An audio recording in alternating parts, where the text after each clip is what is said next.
Years ago, a battle was fought and an empire was destroyed. Now, the saga will continue. You were expecting someone else?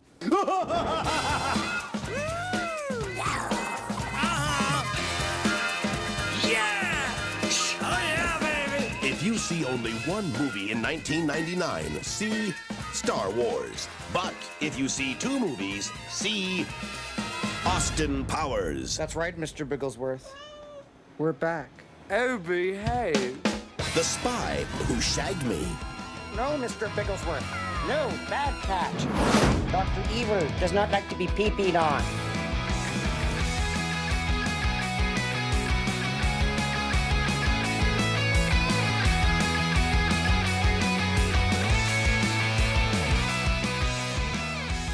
Welcome to 99 at 25. I am John Brooks, and this is our episode for June 1st through 15th of 1999. And joining me today, I'm delighted to say, is one of the middle-class people in question, the middle-class film class podcast, is Pete. Pete, how you doing? I'm doing great, man. Thanks for having me. Appreciate it. Before we go forward, do you want to talk a little bit about your podcast and what you guys are all about? Yeah, sure. So the it's called Middle Class Film Class. It's me, myself, and Joseph, who's one of my close friends, who's he works in like social media film production, but also has shot a number of shorts and went to film school. And then, so he's got a very keen technical eye. And then our friend Tyler, who is, he's more of the general audience stand-in, as we call it. So he's, okay. We joke that we do one a week, or one deep dive review a week, and one discussion show that we call Gab and Chatter. And so he's forced to watch 52 movies for the show a year. And we joke that he probably watches about 60 movies a year.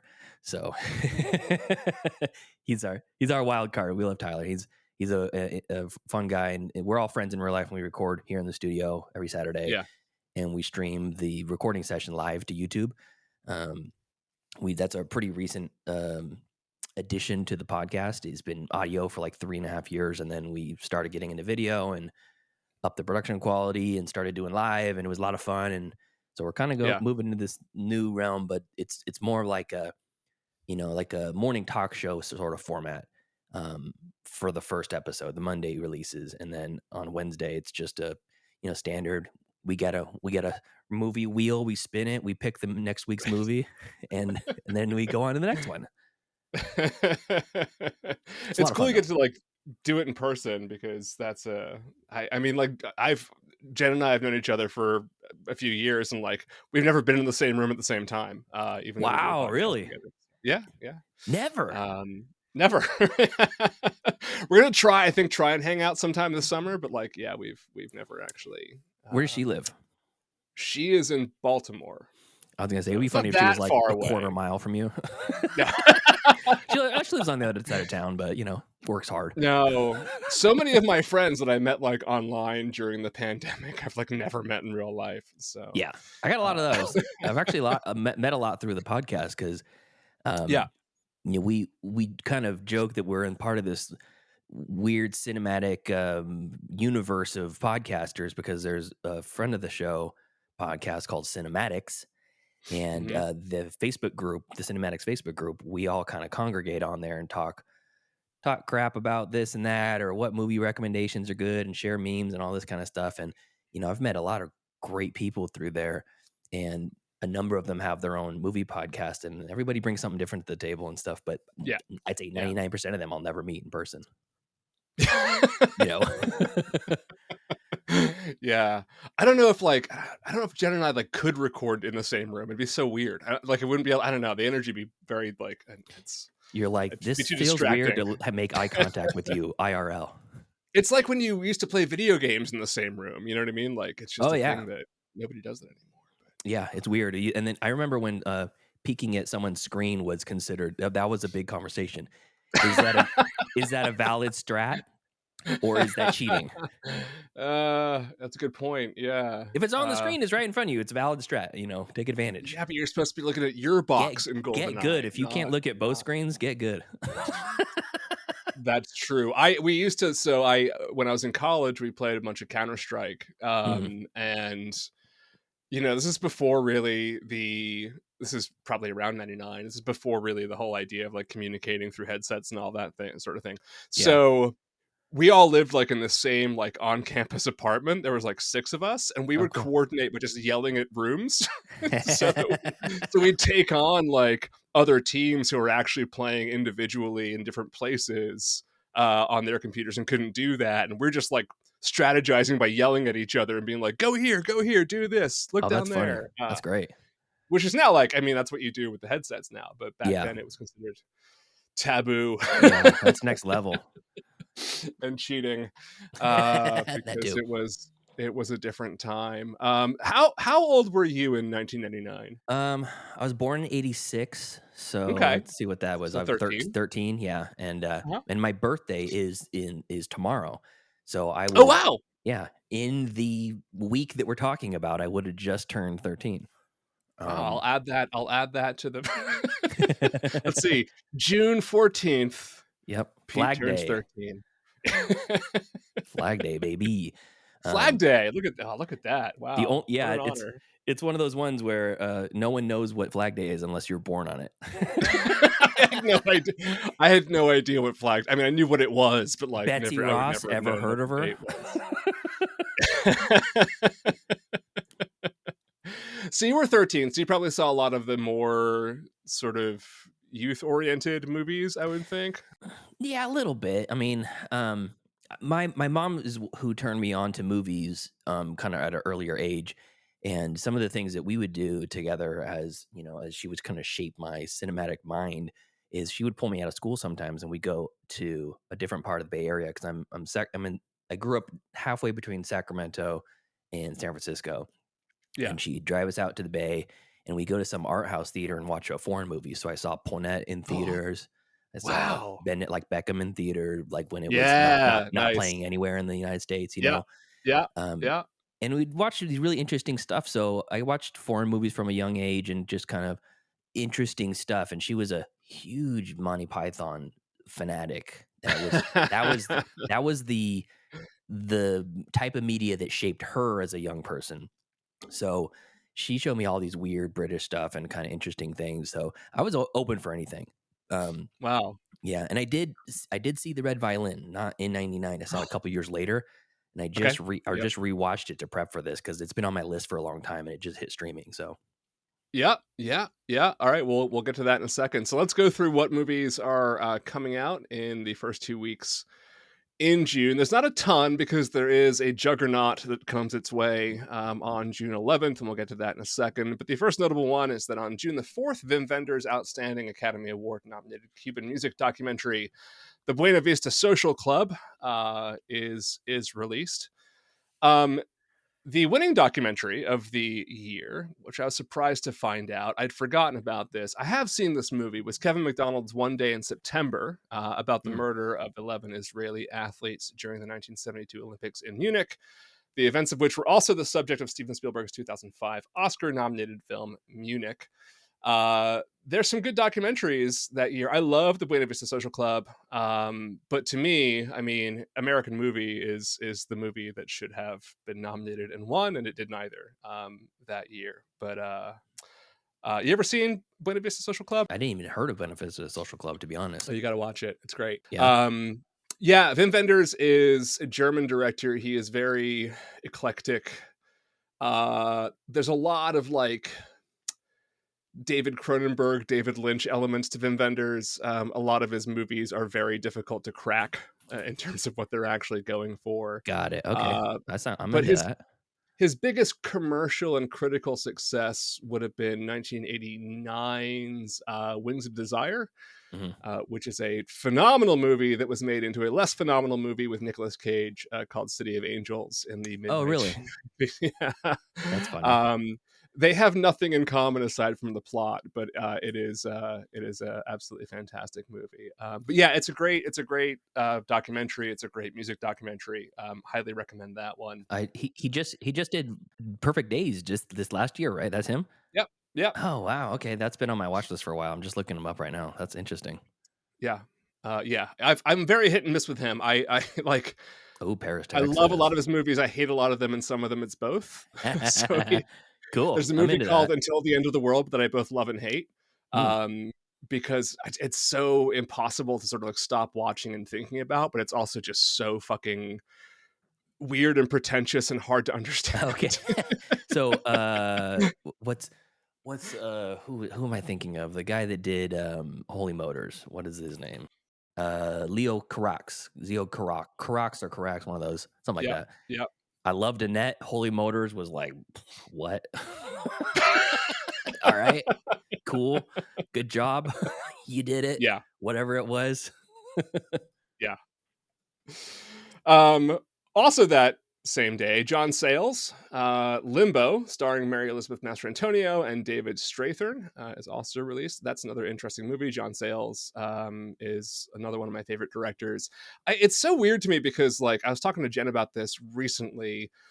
There's a lot of like the big auteurs who released movies in 99, and those are not the ones that we talk about, right? There's like Yeah. Robert Altman made a movie, Martin Scorsese made a movie, John Sayles made a movie, Wim Wenders made a movie, and they're rarely the ones that we talk about on the list of great ones of the year. But Limbo is an interesting movie. It is not one of John Sayles' best, because John Sayles made some incredible movies, but if you've not seen it, I do recommend that one. I basically had forgotten about it until I was writing this, so it's one I'm interested to go back and take a look at some point as well. And then also John Turteltaub's Instinct with Anthony Hopkins, Cuba Gooding Jr., Donald Sutherland, and Maura Tierney, a movie that I remember but have not seen and apparently is not very good. I think this was during the period when Anthony Hopkins started making movies for the paycheck. Mm-hmm. And there's a string of like late 90s, early 2000s movies that he is in that are just not very good. He seems to have gotten back to like making movies for the art, which is great. With the exception of that one Transformers movie that he was in. But oh boy. Okay, so as you mentioned earlier, we're moving on to June 11th. Francois Girard's terrific The Red Violin with Samuel L. Jackson, Joshua Bell, Combe Fiore, Sandra Oh, and a bunch of other people is released as we might say like art house counter programming to the other big June 11th release that we'll get to in just a second. So you said you just rewatched The Red Violin. I have not seen The Red Violin in a very long time. I loved it when I saw it. I definitely saw it around, if not, I might have seen it in an art house theater. I think I saw it probably on DVD after it came out, but it's a great movie. Or at least I remember it being a great movie. What did you think of it upon rewatching? I think it holds up. It really does. I'm a sucker for good jazz music, good classical music, scores in movies. And the entire time, it's almost a relentless onslaught of violin playing. Even when the people are just talking and they're not particularly talking about the violin or actively playing a performance or whatever, it's an ever-present sound of just a violin all alone. And I remember the one of the cool things was the framing device of the storytelling is that the wife of the violin maker who perishes near the beginning of the movie, she's right before that happens, has her tarot reading done, and the old woman who's giving the reading to her, every part of the century or whatever, as the centuries tick by, as the story moves to the next owner of the violin, it's this card is representing the story, and it's the old woman saying, this is what happened, and this is the Knight of Cups, and this is a very powerful card, and this is what speaks over your life, and then it tells the whole story about that. Well, at the end, in the credits, when the credits roll, they have the tarot card of that story, and all the players for that story are in there, and the tarot card of the other one, the next story. And it was really, I don't remember any of that, but man, it was really good. Beautiful looking movie too. Oh man, it definitely is. I mean, it's one of those movies where, one of the things that we've talked about quite a bit on the show is the And I don't really care about the Oscars honestly that much. Sure.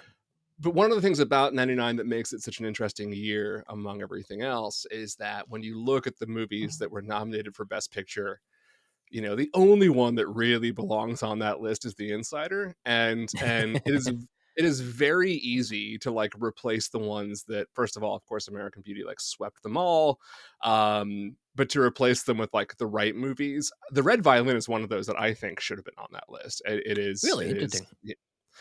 yeah, I mean, it's such a like it's great. Just sort of from all perspectives, like the acting, the music, the cinematography, like it's all great. And I also Mhm. just think that it's so innovative. The idea of making sort of the main character of a movie an object. Yeah. And it's like it's such a fascinating thing because like there's these kind of this like high concept movies that we see all the time of like characters through time and whatever, and like playing with the perspective of time and all of that. And it's like, well, yeah, but like if you think about the fact that like human beings often create things that endure throughout centuries, and Yeah. if you focus a movie like on that thing, right, like you can tell a really interesting story about the way that these objects sort of experience like these different periods of human history, and these different interactions with people, like change meaning and all that sort of thing, Mhm. without being all sci-fi about it. Yeah. uh it's such a compelling idea, and it's such an interesting sort of look at the things that we create as human beings, that I'm almost surprised it hasn't been like mimicked more Yeah. in the interim. I feel like the device. It felt familiar as I was watching it. Yeah. I almost feel like when I've seen it in movies, and I can't pinpoint any specific moment of it, um, it's almost a very small part of the movie. It's like Right. how did like maybe say for example the beginning of Lord of War, where you have the bullet being made and it travels along the entire assembly line, and then it gets to the gun and shoots kills the person. Sure, And it's sure. like Yeah, that's pretty yeah, cool. And there's some yeah. interesting like more like artifact based things like maybe like a Constantine and that doesn't outright do it, but they have the spear that killed Jesus Christ. And I would imagine Right. a movie would say, here's the what happened from the time it happened and it became this famous artifact till Or today. Demon Knight. Yeah, it's something like that. But they don't spend the entire movie around Yeah, it. yeah, It's a yeah. bold choice, and I think the writing is really good too because, the character that created this violin is Busotti, and Mhm. he's this supposedly famous violin maker. No one's ever heard of him because Right. he's a fake character, but they have in the auction, which is the modern framing device, they have just before Busotti's last known violin is auctioned off. They have a Stradivarius, and a Right. Stradivarius is worth $1.8 million or whatever. Lots of money. Yeah. And so they're like, okay, so this Bosotti guy, he's like a Stradivarius, okay. Yeah. And Yeah. they don't outright say it, but it's just like Yeah. it's good, subtle enough storytelling, and there's some really interesting shots. And the other thing too that I think is interesting about that movie is that a lot of times, are you musically inclined? Do you play any instruments or anything? That's a good question. I spent a lot of time singing. I played cello when I was a younger person. I Hmm. do not play any instruments right now, but yeah, Okay. I come from a very musical family. Okay. Music's a big sort of, yeah. Good. Yeah, I know the vocabulary of music. Okay, That's for good. sure. So you know how sometimes you're watching a movie where there's a character playing an instrument on screen, and Yeah. you can see their fingers corresponding with the music, or Yes. more importantly, not corresponding with the music. Yes. And you're watching it, and you're seeing somebody strum along, and you're like, bro, they have better No. tone matching in music videos. It's a production. It Drives me throughout. nuts. Yeah. Yeah, Yeah. throughout the whole movie, I don't really catch at any of that. There's Yeah. long extended sequences of children playing this violin, adults playing this violin. At some point, these nomadic people dig up the violin from the grave, and it shows their hundreds of years of them playing it, and it's like multiple people playing it. And the whole time, I'm watching the fingers and I'm watching the intonation and like the movements of the people, and I'm thinking, I think all these people are playing this song. Yeah. They're Yeah. actually doing it. So props to the, staffing or the casting crew and just the production in general because it felt realistic, even when it was Jason Fleming. and you're like, I know he doesn't know how to play a violin like that. I mean, maybe he does, but what a cast that would be, So yeah, totally holds Well, up. Joshua Great movie. Bell's in it, and he knows how to play the violin. But yeah, Okay.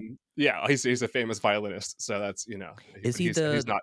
is he like the older guy who's bidding No, on it? he's very young. I mean, he would have been probably at the time in his mid-20s. Kinda,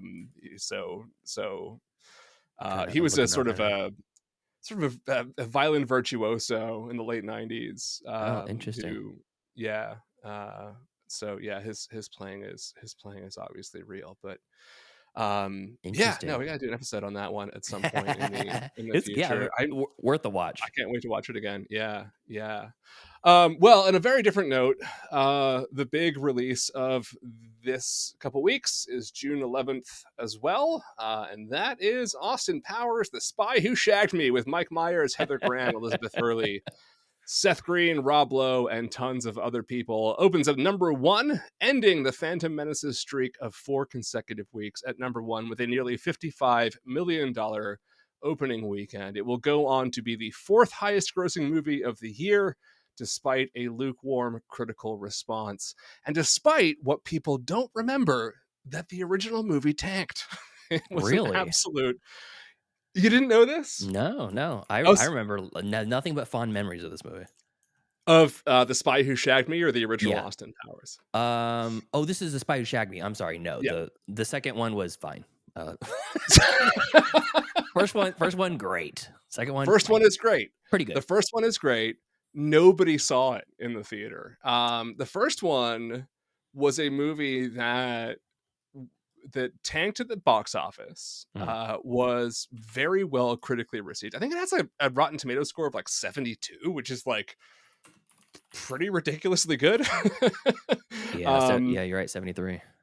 Man, it's off by 73 one. For critic score, 77 audience score for the original.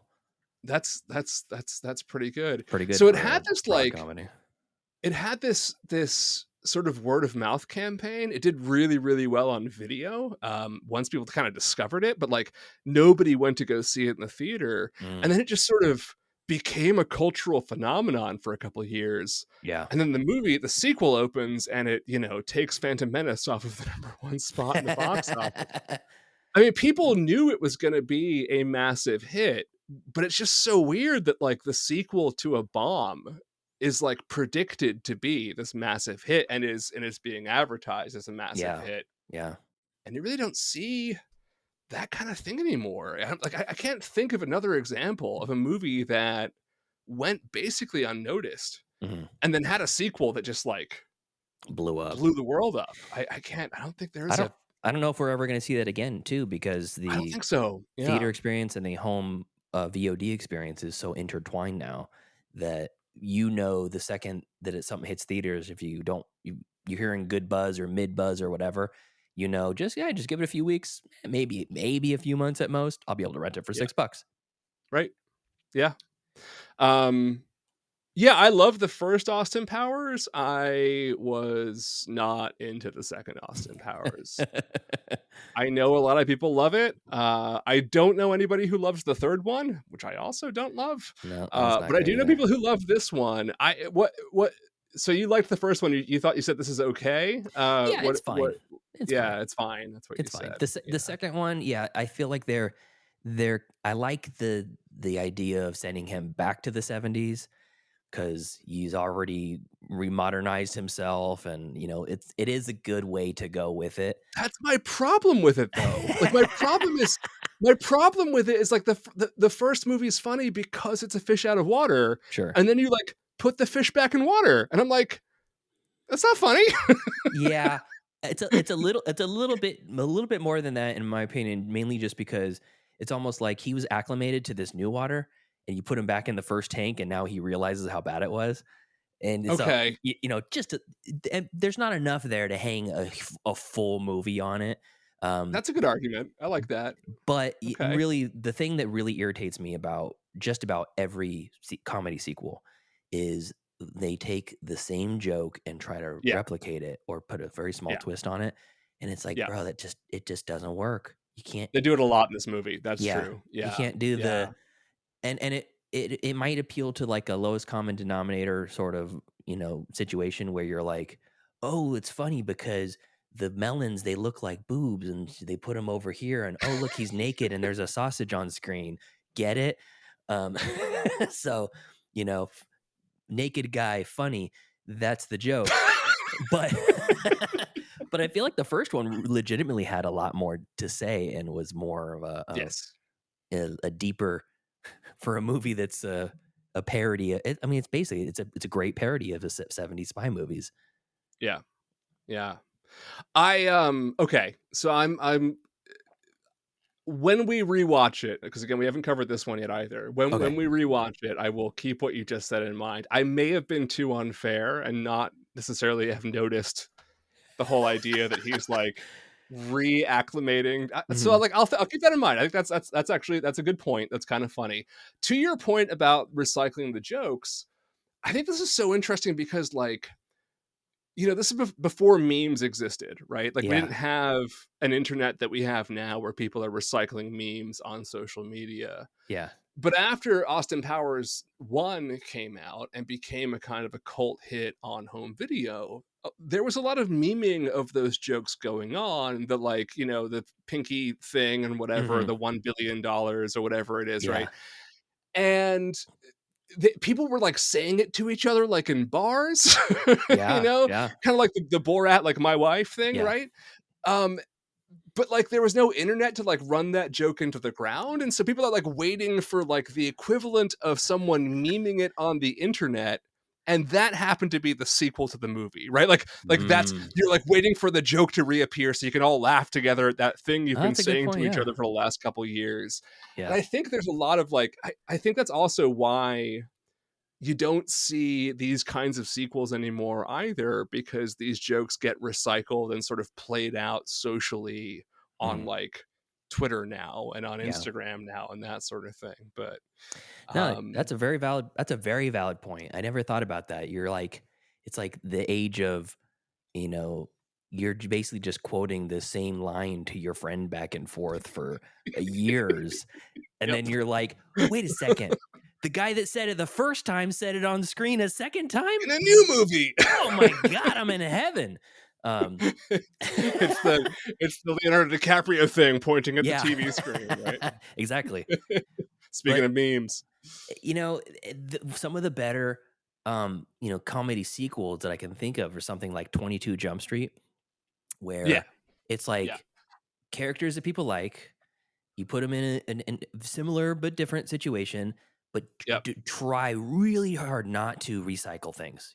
Take what you like about the characters, the menschy sort of schlubbiness of Jonah Hill and the ultra cool buffness of Channing Tatum, and do something interesting with those characters. Put them in something weird and don't recycle the jokes. And it's like the funniest things I can remember about 22 Jump Street have no connection to the first one.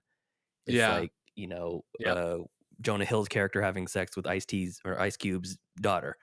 That whole bit of Channing Tatum reacting to that and Ice Cube staying stoic about the whole, it's a great bit.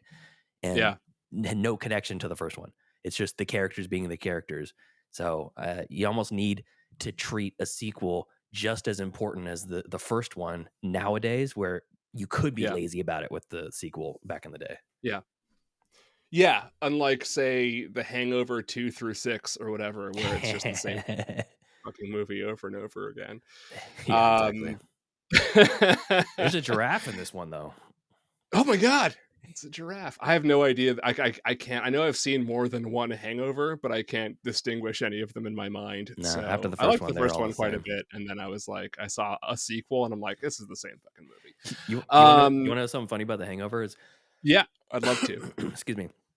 The first, I don't know if it was the first Blu-ray that I bought, but it might have been very close to the first like 5 Blu-rays I ever bought, because Blu-rays were this big thing, and it was all new. This like the quality is so amazing. You could see Bradley Cooper's smugness just in not 4K back then, in 1080. And I showed one of my friends about that, and he looked at me. He's like, "Is this the movie that you need to see in high definition?" Why didn't you get like an action movie or something exciting? No shit. I'm like, it's a good movie. I like it. I want to It see is. best version quality. It's also a good movie on DVD. Like, yeah, sure. Exactly. Says you. Tell that to my 1,080p's that I have. Oh my God. Oh my goodness. Oh, anyway, moving on. Not much going on in the television world during these weeks, but it is really hard to overstate how big a couple weeks this was for music. On June the 1st, file sharing platform Napster launches, changing absolutely everything about the music industry forever and making Lars Ulrich really, really mad for a long time. Boy, Wow. it's hard to explain to the kids these days what the Napster thing did to us all and changed. They see the jokes about LimeWire and the wrong titled names. Yeah. Do you know the song Detachable Penis by King Missile? Of course. Yeah. For the longest time I thought Green Day sang that because the file that I downloaded was detachable penis .greenday.mp3 high res. every music score MP3 was John Williams. Nobody fucking cared. It's just assume it's John Williams. Fact checking? No, thank you. No fact checking. My favorite thing is I would try to find like obscure 10,000 Maniacs B-side or something, and I would have cool. like you'd have to find it at like 3 a.m, and there'd be like one person sharing it, so you had to just like download it for like 7 hours. You try to telepathically communicate with the guy in like, please Ohio. don't log off. Yeah, please don't turn your computer off, bro. Please don't pick up that download. Don't pick up the phone. But I'd be so excited if I find this like obscure, track that's really hard to find anywhere, and I'd be like, all right, I'm just gonna spend the next 3 days downloading this one fucking song. Oh yeah.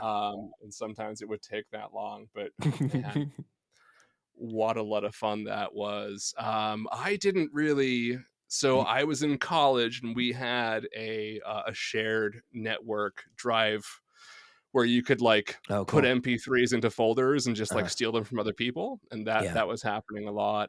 And so I was doing a lot of that. I didn't really get into Napster probably until like September, I think. Like that's when I think someone was like, no, you got to see what this does. And I'm like, what does it do? Yeah. I was like, so I can just get any song I want. Just type it in, just get whatever I want. Yeah, you just assume it was just this free database. You're like, wow, that's cool. How nice of these guys to give this to us. And then you're like, oh, wait a second, Metallica's pissed. It's like, and this is legal? It's like, well, it's not legal, but you're also not going to get arrested for it. So, yeah. Because did you use anything besides Napster? Because I used FrostWire and LimeWire. I used LimeWire, and there was something else that I don't remember what it was like. It began with like an M. I can't remember what it was called. I didn't use that one. There was one that I had. It was on. I remember it downloaded something, and it said it was running on the G-Newt network or something like that, and it was like okay. I thought it was G Unit, but it was GNUT or something like that.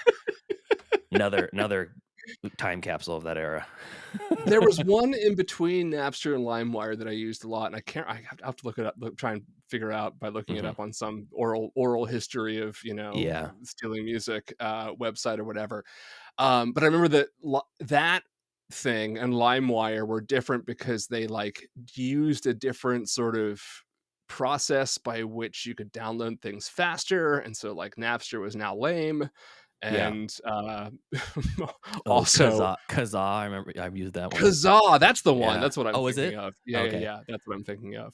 And of course that also meant that you got viruses that destroyed your entire hard drive and all that sort of thing. But hey, free music. So you could listen to Green Day sing any song you want, even if it's not their own song. and then came BitTorrent, and like, cool, I'll just download the entire U2 library. Cool, done, great. Discography, type in discography, and like, that's the best. Let's sort by highest speed. That was the best. Oh, anyways, the Napster thing got interesting real quick, and we'll talk more about that when we get to it later on in the coming months. But boy, howdy, were we downloading some bangers in the first couple weeks of June. There are several albums that come out in these 2 weeks that go multi-platinum. It is almost impossible to understand the extent of like when I read this list, I'm like, you've got to be kidding me. These all came out in the same 2 weeks. All right, so let's start from the top. On June the 1st, we have one of the most significant albums of this year and also of the following year for a different reason, and that is Dido's debut No Angel, which featured Here With Me, Hunter, and of course the utterly ubiquitous Thank You. No Angel went 4 times platinum in the US and 10 times platinum in the UK, which is pretty fucking bonkers. I read that. I was like, I have not listened to that album in a very long time. I immediately listened to the album. I'm like, God damn, that's a good album. Really? I haven't heard it. Oh, it's so good. I've heard the singles. It is, boy, yeah, I mean, it is so much more interesting production-wise and just sort of creatively than anything else that is coming out in pop music right now. And like, there was a period of time amidst all of the kind of like bubblegum pop boy band stuff where like there was this really interesting like alternative pop thing happening, and Dido really kind of was the embodiment of all of that. And this album is just like fucking pinnacle of Cool. I just added it to my listen list. Yeah, it's great. I hope you don't regret it, but man, oh god, it's good.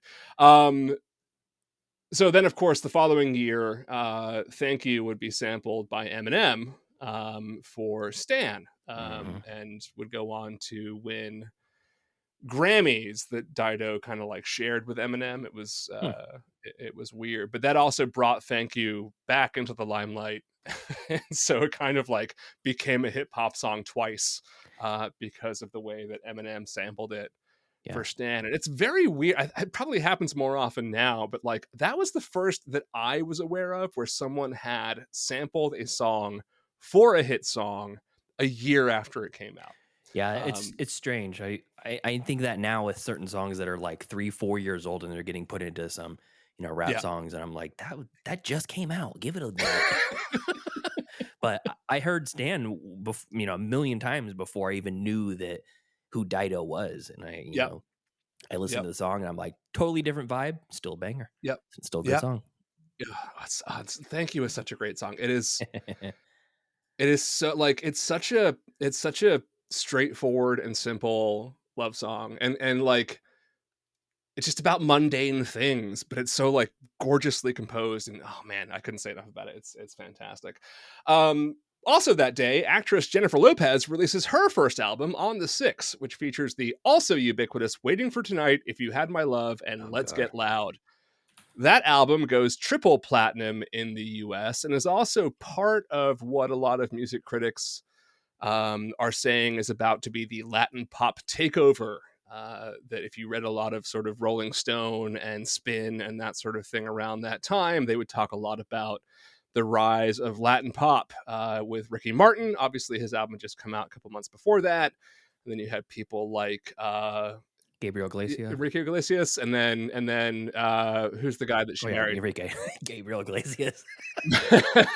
Fluffy, my bad. That's Fluffy. But it never really happened. It wasn't quite as big, but certainly I think in the like it never really became the dominant pop sound.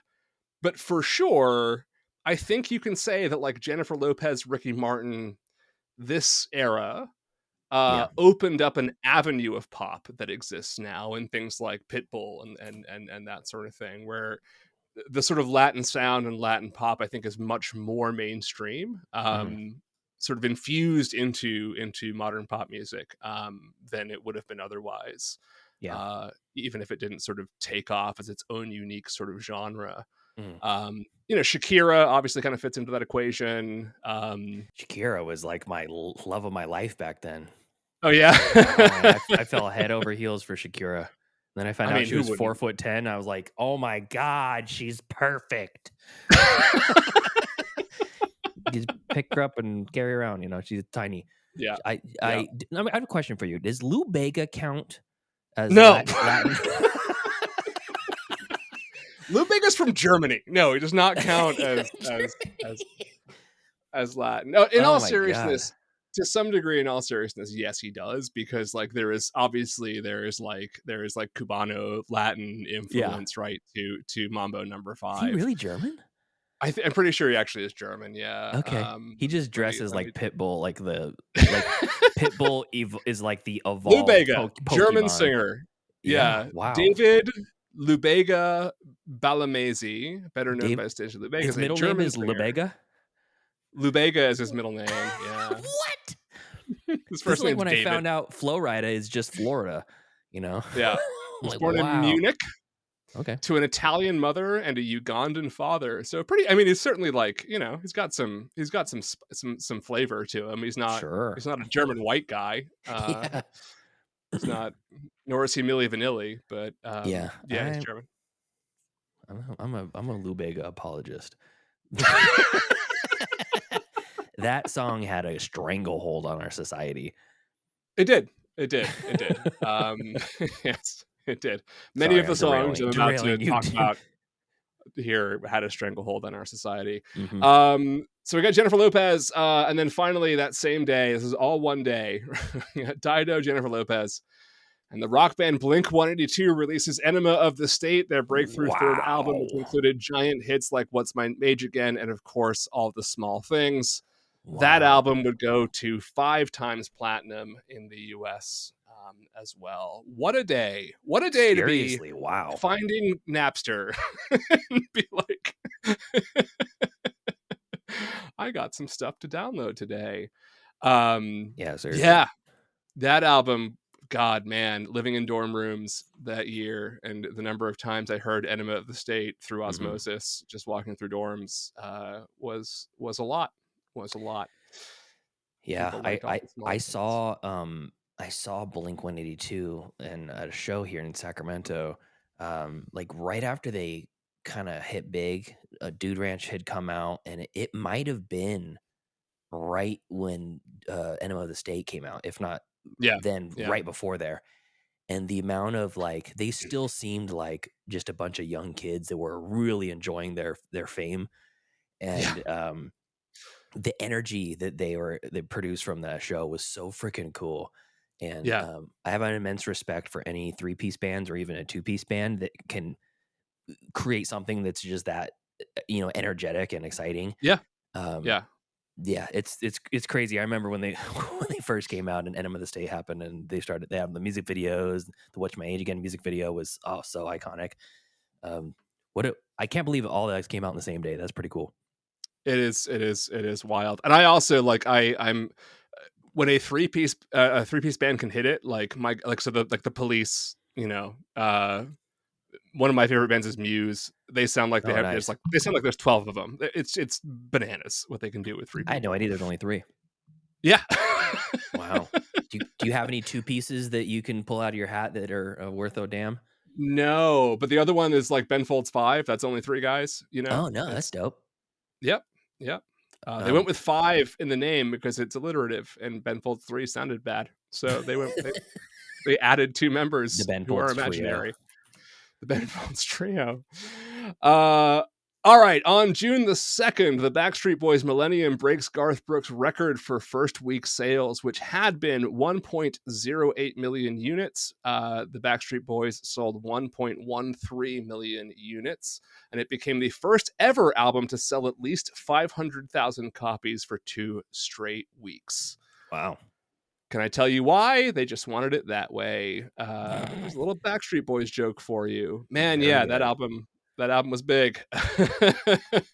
Yeah, that was the era of TRL, and they were. It was the era of TRL, which was driving a lot of these sales. Yeah. I will say, like, one of the reasons why, you know, you see. First of all, there's some amazing albums on the list that I'm giving you right now, but one of the reasons why is that like the way that TRL drove album sales and decided what was going to be huge you can't explain it to someone who didn't see it firsthand.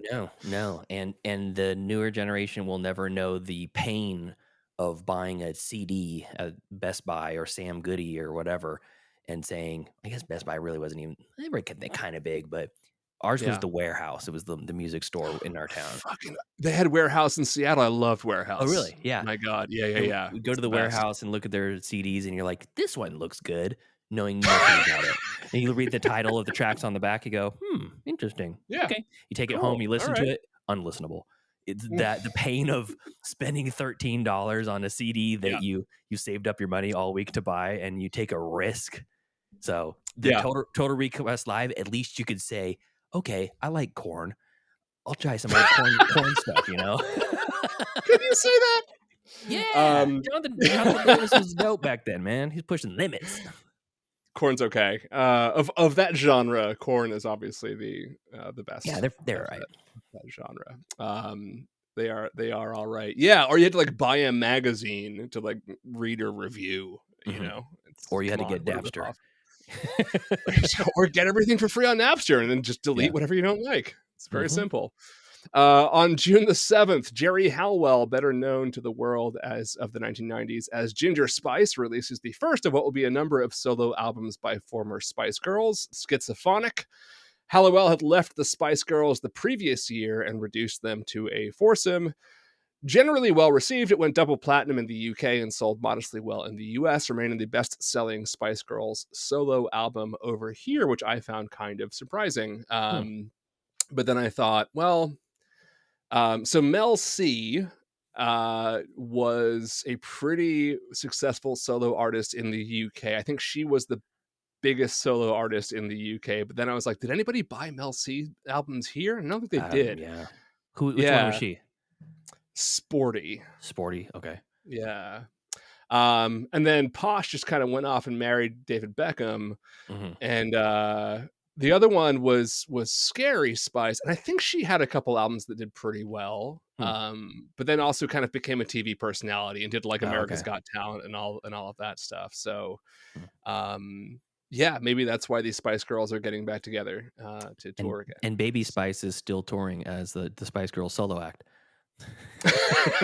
He's just a Spice Girl. Yeah, she never really did. She just was always like, "Hey guys, you're gonna come back at some point." Yeah. She never really that's so interesting. She was the only one who never really like stepped out and did her own thing. As far as she's like Fry's dog from Futurama, just constantly waiting. One day they'll come back. And it did. They are back together. So wait around long enough. On June the 8th, the sophomore album from Smash Mouth, Astro Lounge, is released, giving us Can't Get Enough of You Baby, which of course had been featured on the soundtrack to 1998's Can't Hardly Wait. Then The Morning Comes, and of course, one of the defining songs of 1999, All Star, featured in two 1999 movies quite prominently. Pete, can you name them? I know one of them is Shrek. Right? No. So Shrek did not come out in 1999. When did Shrek come out? 01? 2000. Okay. Or 01. Yeah. So wait, what's the song again? Give me the song one more time. All Star. Okay, one of them is Mystery Man. Once told me one is Mystery Men. Yes. Okay. For which the music video was associated with Mystery Men. Yeah. Yes. And let's see. But Mystery Men was not the first movie to feature All Star. There was a movie that came out before Mystery Men in 1999 that featured All Star. I'm rocking my head here. It's great trivia. Yeah, I don't know. What is it? It is the Matthew Broderick family action comedy classic, Inspector Gadget. Oh yeah, I would never pulled that out. Never. I would have guessed Inspector Gadget 2 featuring French Stewart before I guessed the first one. Oh, I forgot that existed. Oh, Jesus Christ. I was like, there's no Inspector Gadget 2. And then you're like, French Stewart. I'm like, oh my God, there is. He's right. This did happen. Holy shit. That wasn't a fever dream. God damn it. All Star will follow everybody around all summer, and the album will go on to go triple platinum in the US as well at the album Astro Lounge. Also on June 8th, the 7th studio album featuring, thank God, the return of guitarist John Frusciante from the Red Hot Chili Peppers' Californication, featuring the title song, the massive pop hit Scar Tissue, as well as what, for my money, is one of the best Chili Peppers song Other Side. That album goes 8 times platinum in the US and 4 times platinum in the UK. And we're still just on June the 8th. Wow. Yeah. That to me was like the last great Chili Peppers album. I really like that album quite a lot. It's a good one. Yeah. And finally, on June 15th, notable releases include the album Everything You Want from Vertical Horizon, giving us a particularly annoying, inexplicable hit for the year. The Sarah McLachlan live/greatest hits album Mirror Ball, which followed me around all summer, thanks to the CD player in the car of literally every girl I knew. The self-titled debut from the White Stripes, predating their breakthrough White Blood Cells by 2 years. And last but not least, here we go. This is a big one. Santana's 15 times platinum Supernatural, which featured collaborations with Eagle Eye Cherry, Lauryn Hill, CeeLo Green, Dave Matthews, Everlast, Eric Clapton, and of course, Rob Thomas of Matchbox 20. Of course. For the inescapable song, Smooth. Yeah. I have always hated that song. Really? So I can't fucking stand it. I've tried to ironically like it. I've tried to be like, it's not so bad anymore. I fucking hate that song. But Rob and Thomas I think it's because so I hate Rob Thomas. He's so cool though. He's okay. He says, I actually, Senorita, my Spanish Heina Mona Lisa. Oh my god. Like did you hear that? That's gold. It's gold. The thing is, I think Rob Thomas seems like a really cool guy, and he seems like pretty humble. Like he's not a dick. Like he just seems like a nice dude, and like he seems to be really into what he does, and like good for him. Yeah. There's nothing about him that I like especially hate. I just can't stand the sound of his fucking voice, and I hate that song, and it drives me fucking bananas. I don't know why, but he seems like if Norman Reedus were to decide to be a singer, I would like instantly. That's exactly what it's like. Yeah. Norman Reedus would be a better singer, but I know exactly what that is. That is. I can't explain it. Yeah. Anyway, in 2 weeks, we get some of the big songs that follow everyone around for the entire summer and the rest of the year, and it's got so wild that all of that came out in that short period of time. Anyway, let's close this out by talking about some of the things happening in the actual real world around us. On June the 8th, the new federal law requires teenagers to show photo ID before buying tickets to R-rated movies. This had been passed in an effort to curb school shootings because, as we all know, the reason Columbine happened was because kids went to go see Speed, or The Matrix, or something. Yeah. Okay. Did you ever have a hard? So this is like one of the. I don't. You buy tickets online now. Nobody checks shit anymore. Like I don't know if anybody who since being able to buy a ticket on Fandango has ever had a hard time getting into movies. Did you ever struggle to get into R-rated movies, or did you try to go by yourself before you were like, old, or without parents before you were old enough to do it? Yeah, I mean, we got in anytime we wanted to. If we were 16 or 15 and wanted to go to a rated R movie, it never was an issue. And I mean, I remember I got carded more as an adult than I did as a child. Like I remember going at age 21 and I still could barely grow facial hair. I looked very young for a long time. And I went in with one of my pals who was a year older than me, and he also looked really young. And we both got carded to go see, I don't remember what movie it was, but it was some rated R movie. And we're like, really? I'm 21, he's 22. Like, yeah, we got to see the ID. Like, okay, cool. Whatever. No, I don't. I can't remember. Nowadays, like you said, nobody cares about anything. I walked in, I got dinner before the movie. I went night before last, I went and saw Fall Guy. Before I left theaters, and I was kind of in a rush, and I ate dinner at this little chicken wing place right by the movie across the street from the movie theater, and I had a soda with me from my dinner, and I filled it up before I left the restaurant, and I just walked into the theater, and they don't even care. You could bring a freaking roast turkey into the theater now if you want. they don't even care. It's true. I mean, you barely interact with anybody anymore. They just kind of scan your smartphone and that's and tell you where to go, and that's pretty much it. Yeah.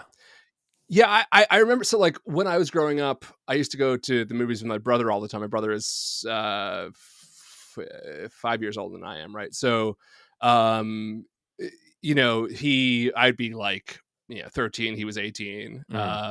So we and like the policy at these movie theaters was often if you're with somebody who is like they're supposed to be like your legal guardian or whatever, but like if you're with someone who's like over 18 that you're like with, then yeah, right. So they would often like card him for me and sometimes not. Oh, I see. As long as someone's 17, we'll get over As this. long as someone is right, Yeah. that's kind of all that matters. But yeah, I don't remember. Like I do know that I was carded more for like going to R-rated movies when I actually was old enough Yeah, than I exactly. was Me for too. like anything else. Yeah, very Which is strange. fucking bizarre. But hey, you got to stop school shooting somehow, and you can't do it by taking away assault rifles. So no. I guess stop 14-year-olds from seeing The Matrix. That's gonna do it. Sure. And there was never a school shooting ever again. So I know, and it worked. So mission accomplished. I think history will be on their side. The federal government, you won this round. Yeah. Good job. June 11th, Star Trek actor DeForest Kelley dies of cancer. One of my favorites. Just wanted to throw that in there because I loved him. And also, more importantly, the Kosovo War ends after more than a year as NATO suspends air operations. And the following day, Slobodan Milosevic accepts the terms of a peace plan. In all, the war claimed about 15,000 lives, 10,000 or so of them Albanian. And as I mentioned last time, Milosevic will eventually die in The Hague while on trial for crimes against humanity. Oh. And fuck that guy. One of the funnest names to say, though. Slobodan Milosevic. It really is. I mean, it's a it banger. rolls It's a off banger the of a like name. Butter. Yeah. It really is fun. And then finally, well, not quite finally, because of course, June 14th, you turn 13. But before that, finally, June the 12th, on a farm in Iowa, on his dad's 75th birthday, which he celebrated by skydiving, Texas Governor George W. Bush announces that he is running for president in 2000. Good luck, man. Quote, I am running for president of the United States. There is no turning back. Oh, that's ominous. And I intend to be president. And even though he wasn't elected, he was still, nonetheless, president. Yeah. Led to one of the greatest series of SNL sketches ever, though, with Will Ferrell as him and what's his name? Daryl Hannah as Al Gore. No, Daryl Hammond, not Daryl Hannah. Yeah, Daryl Hannah was in Splash. You're right. Daryl Hammond. So good. Lockbox. Oh, so good. Yeah. I remember, so this is so random, but I remember hearing Daryl Hammond on Loveline, which I used to listen to on the radio. I love that show, yeah. Around the same time. Yeah. Too bad about Adam Carolla sucking. But I know, turning into a douche. Oh God. The paths that Adam Carolla and Jimmy Kimmel went down, like it's weird, yeah. They were here and then they went like anyways. But I remember him talking about like how everybody was like, there's no way that Al Gore talks. Like you can't imitate Al Gore because like there's nothing about, and he's like, no, there are things about him. And he's like, he has this very, very minor lisp. And if you can like nail that down and just sort of like the way that he sort of slows down the last word of every sentence, you pretty much have it. And then he like gave an example, just like said a sentence like that with Al Gore. And I was like, oh my God, that's fucking spot on. I love impressionists. There's one of my favorite things on YouTube is to watch people do impressions of other people, or like this conversation you're talking about now, breaking apart what makes a person sound like that person. Right. Forever it's interesting to me. And the thing about the Will Ferrell George W. Bush is that it wasn't a very good George W. Bush impression. No. It was this like character that he made up that Yeah. that sort of like it was almost like when Chevy Chase in the 70s used to do Gerald Ford. Yeah. And it wasn't a Gerald Ford impression. It was just an impression of a guy like falling over all the time. Yeah. Yeah. But it was funny. Chevy Chase was in the pantheon. He's in my Mount Rushmore of overrated comedians. Yeah. Overrated? Yeah, no, do not like. Okay. He was, for that time, he's exactly what they wanted. Everybody wanted Chevy Chase, and God, every time I see something he's in, I'm like, no, don't. Okay. I will say this. Your fan base, your listeners are turning the show off now.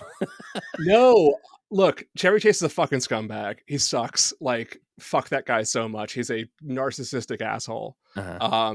And like an abusive, like emotionally abusive, narcissistic fuck. Mm-hmm. But one of the all-time great deadpan comedians, and like I loved Norm Macdonald. I just love deadpan comedy. Mm-hmm. And Chevy Chase in his prime, there was just nobody better at like playing the dumb normal guy for comedy. And like in the Vacation movies, it's just deadpan stupid normal guy perfection. It's so fucking good. I agree that like that's all he does. And like that is right. That's the extent. He doesn't have range as a comedian. I mean, I think even it's like Norm Macdonald had some range. He had some emotional range, and he was also very good at that. But man, like that one thing that Chevy Chase did when he was doing it was God, it was beautiful. So it was so good. I'm so happy for you to experience that, because when I see him, I'm like, can we change the channel? Oh, this is a movie? Okay, let's turn it off. Let's turn the movie off. He's good in small bits. It's good in small bits.